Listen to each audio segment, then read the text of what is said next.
Effects of the COVID-19 pandemic on sport have elicited different reactions from the different East African community governments. While Kenya has taken a hard stance by banning gatherings which encompass sports at least until early July, football in Tanzania resumes on Saturday, June 13th.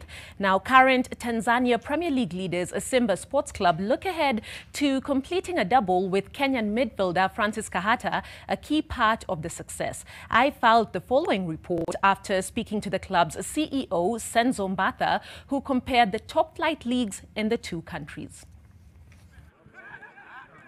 In just a few days, top-flight football resumes in Tanzania, with Tanzanian Premier League leaders and defending champions Simba SC hard at work in training.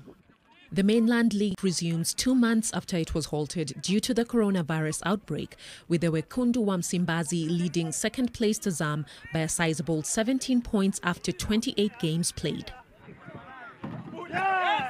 Much like the Bundesliga in Europe, the Tanzanian league hopes to set the pace in East Africa, with the Kariakor-based side putting extra costs to stay in line with FIFA safety guidelines regarding return of play during COVID-19. We went an extra mile that all our players, for instance, are in one place, are in quarantine in one camping facility. So they will wake up in the morning, have breakfast together, get in the bus, get sanitized and sprays and all those things. They get in the bus, they go to one training session.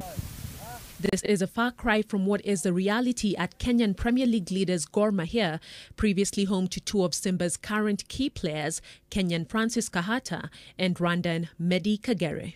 Even with the 2019-2020 KPL season in doubt owing to COVID-19, the forced break has been filled with cries of financial challenges, with Kogalo fans often coming to the rescue of the 18-time league champions. The decision to cancel the current league season might be logistically easier for Kenya than Tanzania owing to the implications.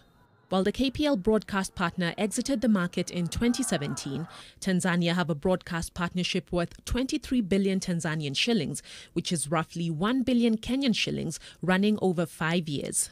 I don't think that people understand what it means not to play your league or to finish your league. You know, there are contracts in place that have been signed with your broadcasters, your sponsors.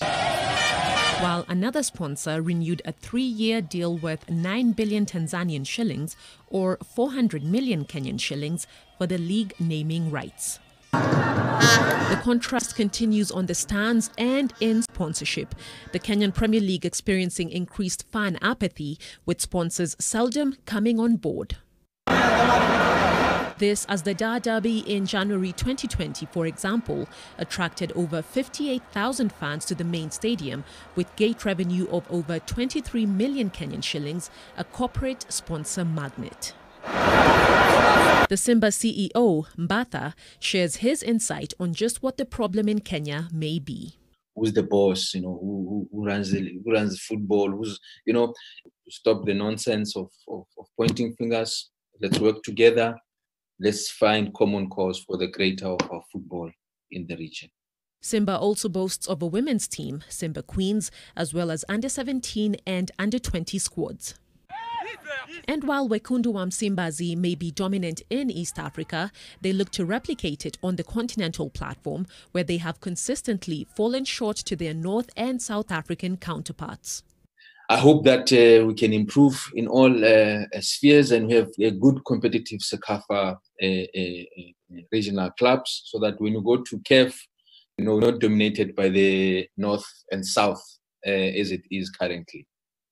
Simba, who have been taking part in friendlies at the team's sports complex in preparation for the second part of the season, resumed their league title defense against 11th-placed Ruvu Shooting, while keeping an eye ahead to the Tanzanian FA Cup, which will give them the chance for a double this season.